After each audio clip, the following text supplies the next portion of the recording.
Today, Beccy wants to explore the quirkier, unique sides of Kansas with her topic titled Quirky Kansas. Please join me in giving Beccy Tanner a warm Pachyderm Club welcome. Thank you. It's always an honor to come here, and I have fun, and you guys always ask great questions. A couple of things I want to address real quick. Do you know why we have Kansas Day? Yeah. We never really celebrated it until about the 1880s, late 1880s. And do you know who it was that started that? It's the Wichita school superintendent. And it's something that we have celebrated ever since. It's gone statewide. When I started doing this, I teach a class it's a short 6-week class at WSU in the continuing ed called Quirky Kansas. And it is one of my favorites. And the reason for that is, I don't know about you guys, but I grew up a little quirky in the sense that I loved everything about Kansas. I was one of those little geeks who would read and would get all of these fun facts about Kansas. And in fact, I want to just stop for a second. How many of you are Kansans? Some of you proudly wave your hands a little higher than others. How many of you live in Kansas now but grew up elsewhere? Okay. Are you a Kansan? No. How many of you are first, second generation Kansans? Okay. Third? Okay. Fourth? Okay. Fifth? Any fifth? Oh, there you go. What does that mean? And are you proud to tell people that what does that mean? Honestly, just shout it out. It must be a dome. I can't get out. What does it mean? I'm sorry? Yes. And if I say I'm a fourth generation and you're a fifth generation, what experiences do you think our family shared? Very similar. Absolutely.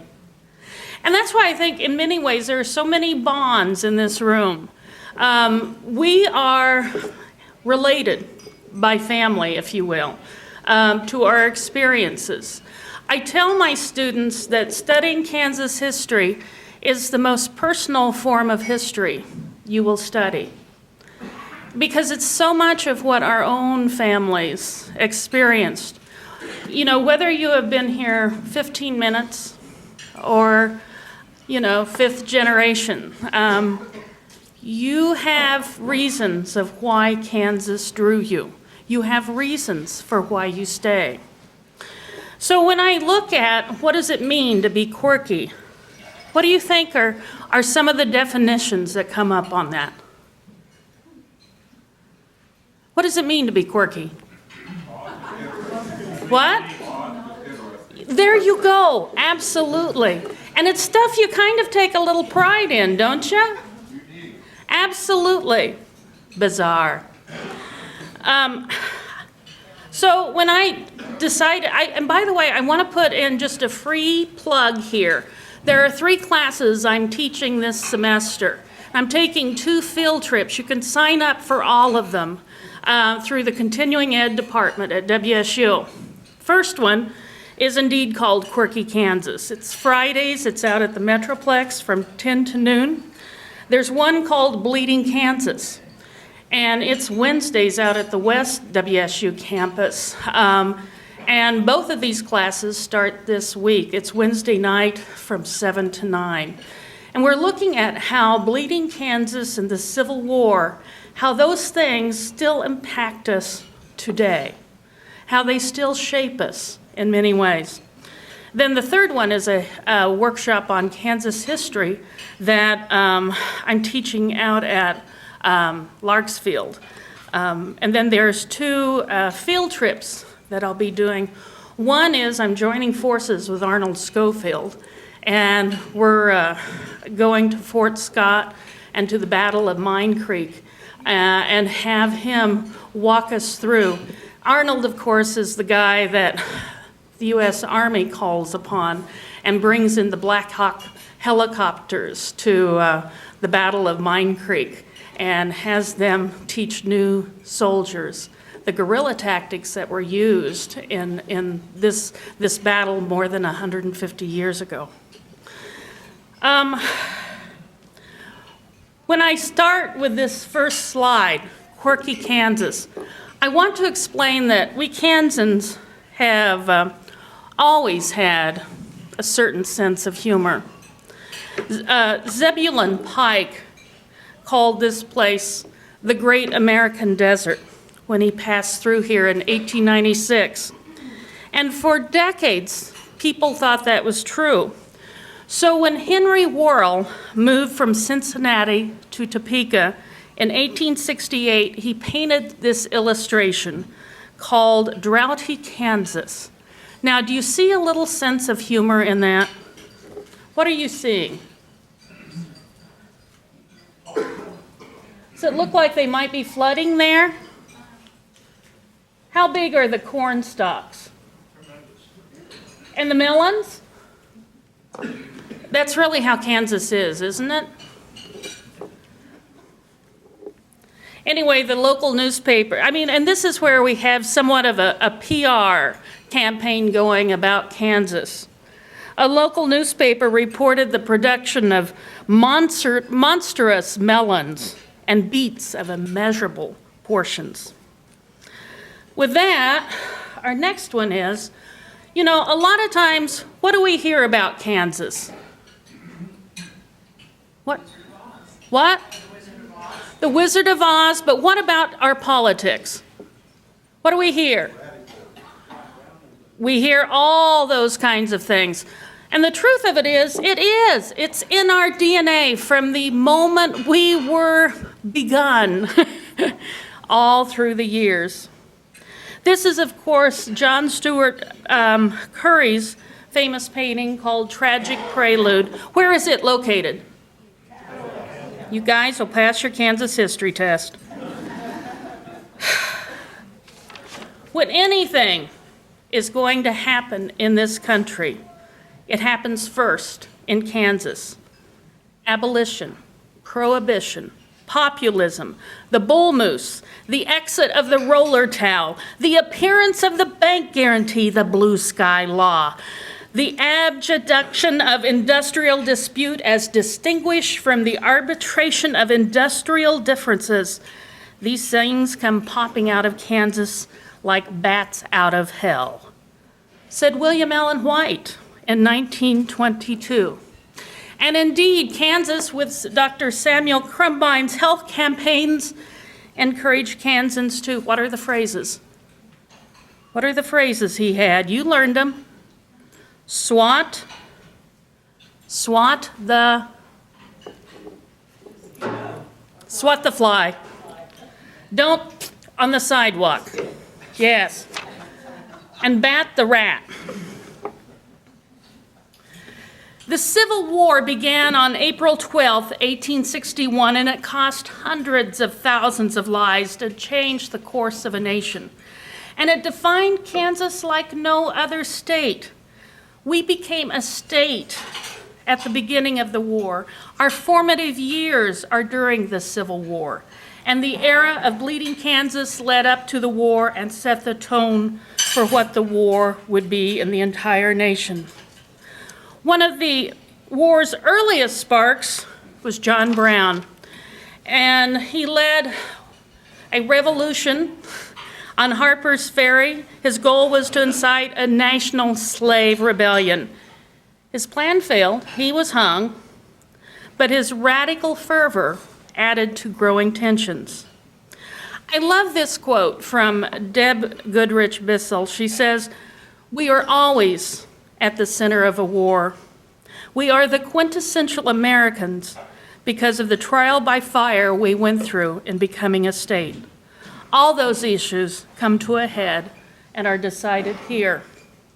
When the Civil War broke out, black men of the 1st Kansas Colored Infantry were the first African Americans to go into the U.S. Army and the first to fight. They were trained at Fort Scott and Fort Leavenworth. These are just a few things we can be proud of. Of course, we can always be proud about Kansas aviation. During World War II, there was a popular song called "Coming In on a Wing and a Prayer." And it told the story of an aircraft and crew that were struggling to come home. Though there's one motor gone, we can still carry on, coming in on a wing and a prayer. In some ways, it's the story, an ongoing theme of a century of stories about Kansas aviation. There have been struggles, comebacks, and triumphs. It was September 2nd, 1911, when Alban Longreen flew a biplane he and his brother E.J. had built themselves. They were brothers, mechanics and car salesmen from Clay Center. They'd been inspired after seeing an air show in 1910. And there were others. Longren went on to become one of the nation's first aircraft manufacturers. Why Kansas? Why do we have aviation in Kansas? Well, maybe sometimes it's because we have the audacity to dream big. It also doesn't matter that we fail big sometimes. A couple of examples in aviation of how we've done that, not in Wichita, but in other places. Henry Call in 1908 built 8 planes with the Aerial Aviation Company. 6 never flew. 1 flew for a mile before crashing, and he would declare bankruptcy. In Jetmore, blacksmith A.E. Hunt built an airplane out of pipe and angle, and it remained firmly on the ground. Now, we all know the story of how Clyde Cessna helped aid Wichita in becoming the air capital of the world. But did you know he crashed his plane 12 times before he had a successful flight? And he would say, "I'm going to fly this thing, and then I'm going to burn it." Well, thank heavens he didn't. Of all the quirkiest places, Ball of Twine. How many of you have not been there? Oh, for heaven's sakes, make a pilgrimage now. It is unashamedly one of the quirkier tourism sites in Kansas. It rates right up there with other Kansas must-sees. S.P. Dinsmore's Garden of Eden in Lucas, and M.T. Liggett's political sculptures in Mullinville. Thank you. Sometimes you just have to help me pronounce. In 2014, Cawker City's Ball of Twine made national news. The Atlantic magazine sent a team of writers and photographers to measure and evaluate 4 balls of twine in the United States that each claimed they were the world's largest ball. There's the Darwin, Minnesota Ball of Twine that was started in 1950 by farmer Francis Johnson. It is, technically speaking, the world's largest ball of twine made by one man. However, it's enclosed in plexiglass and it is not available for the public to touch. Then there is a nylon ball of twine made by a Texan, J.C. Payne, on display at Ripley's Believe It or Not in Branson, Missouri. Please note, it is a nylon ball of twine, not the original sisal ball of twine that we Kansans use. And it was declared the world's largest in 1994 by Guinness World Records. And then there is the multicolored ball of twine started in 1979 by James Frank Kotera in Nebagaman, Wisconsin. And it's still growing. Each claim their distinctions. but is Cawker City's the world's largest? According to The Atlantic, the twine ball measures 41.42 feet in circumference, 8.6 feet in diameter, and 10.83 feet in height, and it's growing. The Atlantic declared the Cawker City Ball the winner, writing after all the controversy, what these measurements indicate is that the slow but continuous work of the community in Cawker City may have finally allowed it to achieve supremacy. The sisal ball of twine, built with a farmer's make do, save it if you can use it later for something else mentality, certainly is among the famous. It has been noted in at least 3 Hollywood movies: National Lampoon's Vacation, Beethoven's Third, and Michael. It has been featured as a question on the TV quiz show Jeopardy! And has been listed as one of the top 10 places people should have on their bucket list of things to see by Destination America TV. The ball of twine placed ninth, right above Big Sal's restaurant in San Diego, and right below spending the night at Lizzie Borden's Bed and Breakfast, and touring the Grand Canyon by donkey. So for all of those that you just kind of laugh and poo-poo about our ball of twine, better get out there. Okay, how many of you honk the lucky tree? Good. Why? Where is it? Right between the Bentley and Mays Road exits. What happens if you don't honk? That's just it. You don't want to know what happens. Last fall, I had a busload of folks, because I had taken them out west on one of these field trips that we do, and we honked. I mean, this was like at 10:30 at night. We had a whole busload. And see, the tradition is, it started out of Hutch with high school basketball sports teams. And the idea is you would lose if you didn't honk at the lucky tree. And so it began, and it has spread around. And that lucky tree has over between 3,000 and 4,000 followers on Facebook. But people make a point of honking. And I had this one high school coach from Hutch tell me, I don't want to know what happens if we don't honk. All right. This is one of my favorite stories about Kansas. Did you know we had a presidential badger? You did? How'd you know? Anybody? It started with Teddy Roosevelt. And he was visiting. It was in the spring of 1903, and he had traveled like 14,000 miles, and he'd ended up in Sharon Springs, where his train pulled to a stop. And the Western Times, the paper there, reported on May 8th, 1903, that Roosevelt had a corking good time. Well, indeed he did, and that's where he adopted a baby badger. And he named it Jasper. Josiah.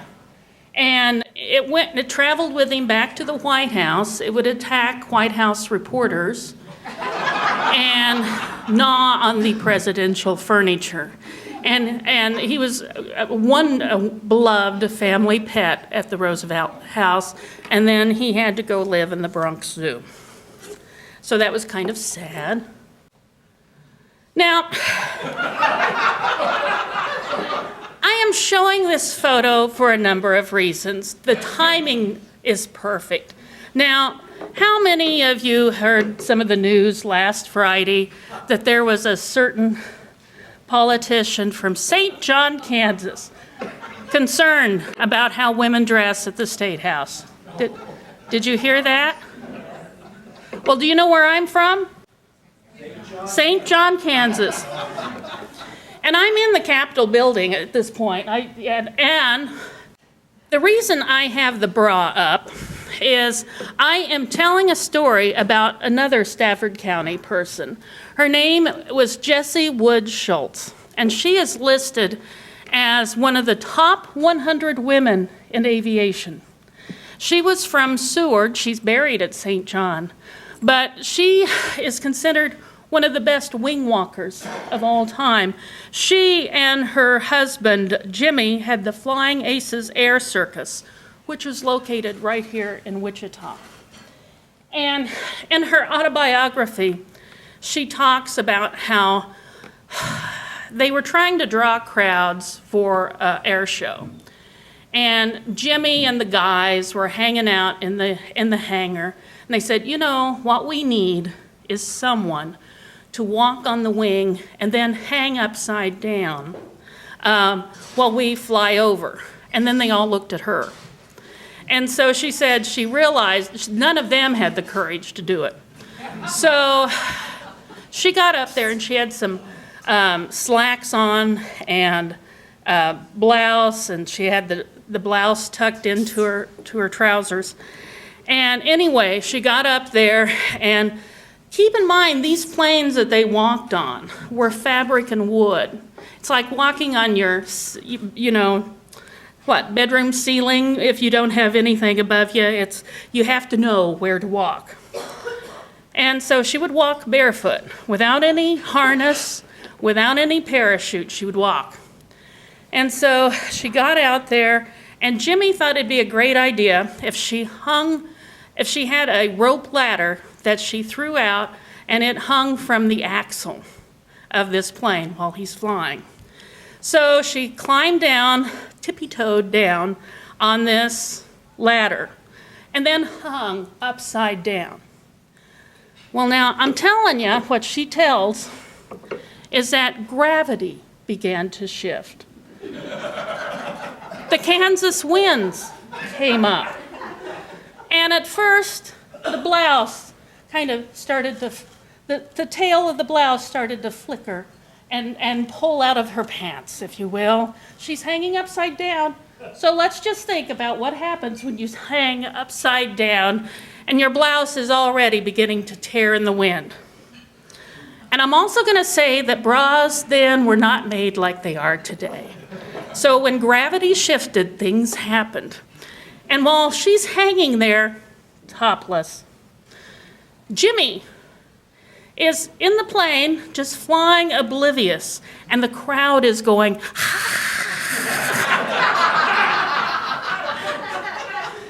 I was telling that story because I was this year named a notable author of Kansas in a book that I wrote with Dave Webb and Terry Rombeck, and we each had to tell our favorite stories.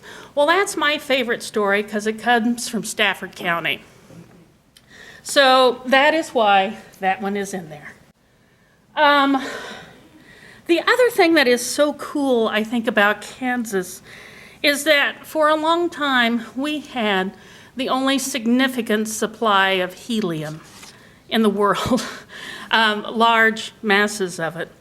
And I sometimes think, isn't it wonderful we have these things? I tell my students this too. When I have them take tests, there are two men that they need to know about, and I allow them to take these tests. Frederick Kelly. How many of you have taken multiple choice tests? And do you know who we have to thank for that? Absolutely. He was the director of the training school at the Kansas State Normal School, now Emporia State University.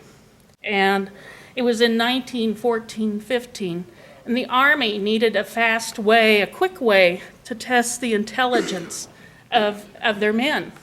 And so that's when the multiple choice test came in. We also have Winston Cram.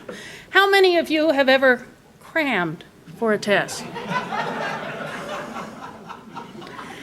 Winston Cram, also from Emporia State University, developed a method of study where he would allow his students to to have a paper with them when they took the test that had the formulas. He believed that if they had the formulas, they would still have to do the problems, but it would aid them in doing this. And so it revolutionized how we take tests. He had students that were fans of his, and they were called cram boys. The most famous, I think, is Worth Siegenthaler, who was on the Manhattan Project. And he was from Hoisington. And he, at one point, had the fate of the Western world in his hands. There's a story about how he worked late at night in the lab there on the Manhattan Project. And all of a sudden, he had this silver sphere in his hands, and it dropped. And the sphere was what the plutonium had to fit in, in. And so he did what every Kansas farm boy would do. First, this is a guarded laboratory, okay? So he went outdoors to the garden shed, got a ball-peen hammer and a gas mask, came back in, and then began to slowly pound this silver sphere that had been dented when it fell from his hands back in shape so the plutonium could fit back in. And he was one of the first men to see the bomb as it was activated. I just think that's a cool story about a Kansan. The shoe tree, how many of you have heard about it? It features all kinds of shoes, from cowboy boots to tennies. And for more than a quarter of a century, it's an old cottonwood tree on the Kissel Farm west of Wetmore in Nemaha County. And people are invited to add their own shoes.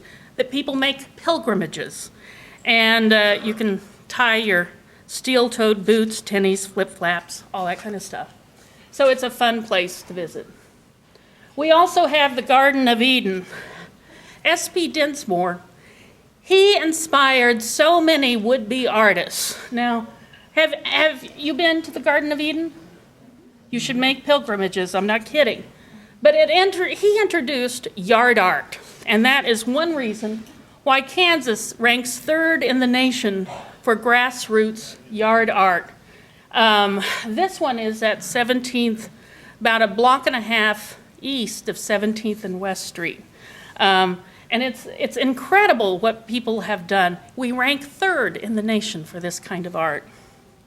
Kansas as a crossroads. We have trails that have been blazed by Native Americans, traders, military, and cattlemen. And it's been estimated we have as many as 121 trails in Kansas, some with names like Black Dog, Dull Knife's Raid, Comanche War, and Shoe Fly. And of course, many of them are well known, such as the Cherokee, Chisholm, and Western trails. One of the things I think that's really cool about Kansas is we have Intaglios. Do you know what those are? They're sacred sites that the Native Americans had. This one is near Lyons, and it's a 160-foot long serpent with a ball in its mouth. They estimate these were made 500 to 800 years ago. And many of them were destroyed when the early homesteaders came out and plowed these areas up. But we only have, I think it's like 5 of them now. 4 of them are in Sedgwick County. They depict a turtle, a duck, and 2 caterpillars. Another one is near Wakanda Lake, and it's of a serpent. We can also lay claim to having an old history. Of course, Coronado, Vasquez de Coronado, came here in 1541. You might note that this is where the first Thanksgiving feast was held in North America. Of course, he held it in May, we don't know what was on the menu, but we did have that. One of his men is Juan de Padilla, and what does he have the distinction of? Being the first North American martyr to die for the cause. He was a priest that stayed behind to work with the Indians. Jedediah Smith was killed here. Now, Jedediah Smith is one of the most famed frontiersmen in the early 19th century. He died out in western Kansas. There's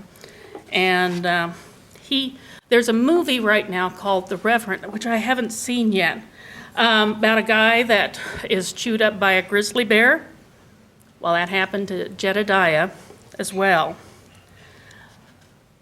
Several years ago, about 5 or 6 years ago, I took it as my own personal mission to try and put two photos of places I'd been in Kansas for a full year. Each day I would put 2 photos. And I'm going to challenge it to do something similar because Kansas has so much beauty and there's so many cool things to see. This photo I had taken, trying to think, out by Pawnee County. It's known as the Indian blanket flower. And it was just along the back roads. And of course we have our combines and wheat harvests. And it's the reason we're named the breadbasket of the world and why 2 of our state colleges, Wichita State University and Bethel College, have wheat-related team names, the Shockers and the Threshers. And one thing I think that's kind of cool is that in 1910, 3 Finney County brothers invented a self-propelled harvest thresher. And they eventually tinkered with it, and it was and improved, and through time, it was known as the Gleaner. And that was Curtis, George, and Ernest Baldwin, who formed the Baldwin Company in Nickerson and began assembling their threshing machines. And by 1924, they developed a combine, and the first combine was assembled in Wichita. They demonstrated it at the Wichita Farm Show in 1925 and took hundreds of orders. They contracted also with another Kansas company, the Butler Manufacturing Company, who made all the Butler buildings. Murmurations. These are all photos I've taken. But how many of you have seen those when you're out and about? Aren't they just gorgeous? And of course, we have wonderful thunderstorms. This one was taken in the far northwest part of the state near the Arickaree Breaks. It's of the Salem Lutheran Church in Cheyenne County. We also have great cattle drives. This was taken in 2011 during our sesquicentennial, and it was on a drive from Caldwell to Ellsworth. And let's see. The other thing I think is, oh, now, is that not cool? I got that photo. Orrin Friesen had invited me on a cattle drive, so we went on that, and I just think that's a beautiful, beautiful shot. One of the quirkier things about Kansas are our people, I'll be honest. And I love that they are. This is at Wilmore, and it's Ernie and Christy Griffin have restored a carousel in Wilmore, which is, west of Medicine Lodge there. And they're only in Kansas about 6 months a year. But if they're at home, all you have to do is just drive by and honk. And if they're there, they will come out and give you a ride on their carousel for free. This is at Ted Turner's ranch, at the Z-Bar Ranch in Barber County. And I love that you have a chance to see here in Kansas. They often have at that ranch between 1,000 and 2,000 buffalo. And you can see what the prairies once looked like. It's very much what people would have seen 150, 200 years ago. Isn't that beautiful? I also like Kansas. This was taken over at Quivira National Wildlife Refuge. How many of you have been there? Oh, there need to be more. It's a beautiful place. Kansas and Florida are the only 2 states in the nation can claim that we have 2 international wetlands of importance. Quivira and then also Cheyenne Bottoms. And it's where we have so many birds that migrate through here. It's pretty cool. And then this also was taken at Quivira. I love it because, you know, you just kind of go off on a pathway there, down the tunnel of light, I guess. I don't know. And look at these wonderful barns. That was, I think, in Butler, or in Barton County. The thing about Kansas is we were made up of so many different types of people. It's hard to know Kansas without understanding the impact of the Homestead Act of 1862. To acquire land, a person had to pay a $10 filing fee, live on the land for 5 years, cultivate, and improve it. So we had Jewish farmers who built enclaves and a half a dozen settlements near Dodge. We had exodusters, former slaves from the South, who flocked to western Kansas to start farming communities. Volga Germans from Russia, who built Catholic strongholds near Hayes. The Swedes, who settled what became Lindsborg and other communities. The Mennonites, who settled from Russia. Kansas, as a homesteading state, had nearly 90,000 successful homestead claims. Some walked, some came by covered wagon, others rode trains. In his book, West of Wichita, Kansas historian Craig Miner tells of one prospective homesteader headed to western Kansas by train. He was asked where he was going. Hell, he replied. And the conductor said, well, that's 65 cents and get off at Dodge. We've already talked about how faith has played an important role in our state from the very, very beginning. Again, Juan de Padilla. And still, 5 centuries later, Catholics are still some of the largest denomination in Kansas, representing 27% of the population, followed by Methodists and Baptists. And here, just some of the different settlements that we have. I find this one really interesting, that we had the second Baha'i community in the Western Hemisphere.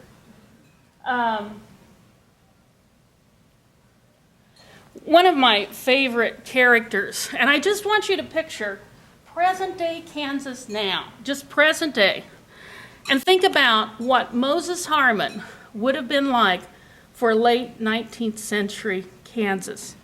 He did and thought things that made a lot of Kansans uncomfortable. He was a leader in the free-thinking movement, which espoused ideas such as racial, social, and sexual equality. And he settled in Jefferson County and began publishing the Valley Falls Liberal, which he renamed Lucifer, the Light Bearer. Okay, now how do you think that would go off today? He said it was the Latin name for the planet Venus. But mainstream religious leaders viewed that a little differently and thought he was referring to Satan. But he had this paper that he designed to be thought-provoking. And he developed a following with some of his most famous fans, including Margaret Sanger and George Bernard Shaw from Kansas. We have many sacred places, as you well know. This, of course, is at Victoria, the St. Phidias Church, which William Jennings Bryan nicknamed the Cathedral of the Plain. You know, we are so shaped in this state historically and presently by faith. It has always been an integral part of who we are. Of all the 50 states, only Utah has been shaped more by religion. And that's according to Gary Ince, a Kansas historian who studies our religious social history. There are things that I find just fascinating. Agnes Osmond, on New Year's Day in 1901 in Topeka, asked her minister, Charles Fox Parham, to lay hands on her and pray. He did. She began speaking in tongues. And the very, very beginning of the Pentecostal movement starts here in Kansas. We also have Charles Sheldon, who began a social reform movement known as the social gospel. And he would ask his parishioner, his congregation, what would Jesus do? And that phrase became so popular that it became, again, used, that people would abbreviate it to WWJD. Kansas. We're getting close to the end, but I wanted to show you the different movements that have started here in Kansas based by faith. The abolitionist movement, prohibition, populism, even the 1991 Summer of Mercy. All of that began as part of that. We have also been shaped by our media, and you know I would say that. But I just got through doing a story on William Allen White that's in today's paper. But he is hands down one of the most recognized Kansans, journalists, that we have had. He was known for his distinctive writing style. He won 2 Pulitzers. And of course, he wrote his editorial that was published in 1896, What's the Matter with Kansas, that later was stolen. I'm sorry, but it was. And Thomas Frank's book, What's the Matter with Kansas, that takes a look at where Kansas is now. I also want to pay tribute to the guy who started the Wichita Eagle, Marsh Murdoch. Without these 2 characters, they were close friends. The partnerships that were developed with these guys are incredible. One of the things I found out is that Marsh Murdoch's nephews were Brock and Murdoch Pemberton, that William Allen White took into the Emporia Gazette, gave them their first training. Brock went on to become a Broadway producer. He became the founder of the Tony Award. And Murdoch Pemberton went on to become the first art critic for the New Yorker and helped start the Algonquin table. It was the Murdochs. When William Allen White was a teenager, his dad died in El Dorado. And the Murdochs had a paper there, the El Dorado Republican. They took William Allen as a teenager and gave him a job, and that gave him his start in journalism. And so I think that's a wonderful legacy. I'm summing up, and I'm just going to say there are 83,000 miles in Kansas. I don't want you, oh, see, now you know where we're going here. I don't want you to just know Wichita. I want you to explore, because there's some cool things out there. Okay, there are great places to eat and drink. And I don't know who that person is trying to drink and look like Carrie Nation. Do you think I do look like Carrie Nation?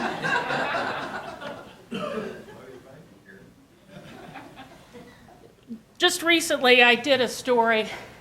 That's the link, but you can also do Kansas restaurants, Beccy Tanner, Wichita Eagle, and pop this up. It has a list of more than 30 restaurants in Kansas that you can go to that are fun. We also have some breweries, and this semester we'll be, in our Quirky Kansas class, be just exploring where some of those breweries are. I also wrote about that. You can Google Kansas breweries, Beccy Tanner, Wichita Eagle, and that should pop up as well. I have the distinction of being the only person in 126 years to sleep in the Home on the Range cabin. And it's so cool out there. And that's a photo that I set up. Bo Rader gets credit for it because he set it up, set all the technical stuff up, but I composed it, and I think I did a darn good job there. But anyway, get out and explore. It's a fun place. I have enjoyed talking with you today. Please take care.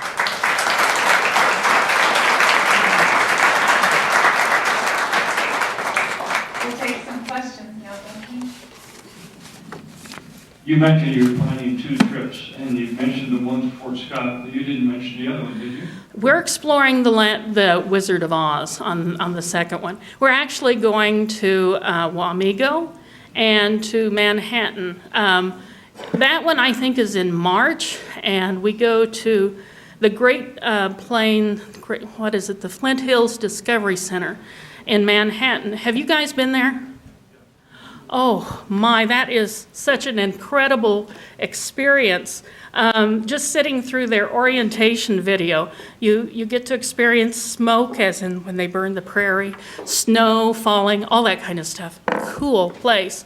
And then we'll go to the Wizard of Oz Museum in Wamego, and also the Columbian Theater in Wamego as well. I'm looking forward to that. Can you tell us about the legend of Stoll, Kansas? Supposedly one of the 7 gateways to hell. Yes, and I'm afraid I added to that unintentionally. Back in the 1970s, it was a KU student, and I want to say KU because I was a K-State student, but a student wrote about how that this empty church in Stoll, Kansas, which is a little bit outside of Topeka, was haunted. And they just reported it in the Kansan. And then, as students and rumors go, it was added to.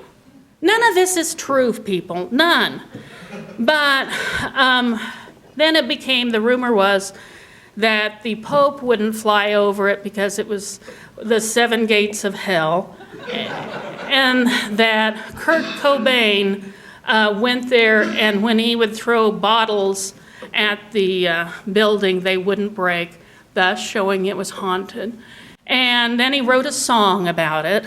And so what I'm trying to say is it was so hard for the community.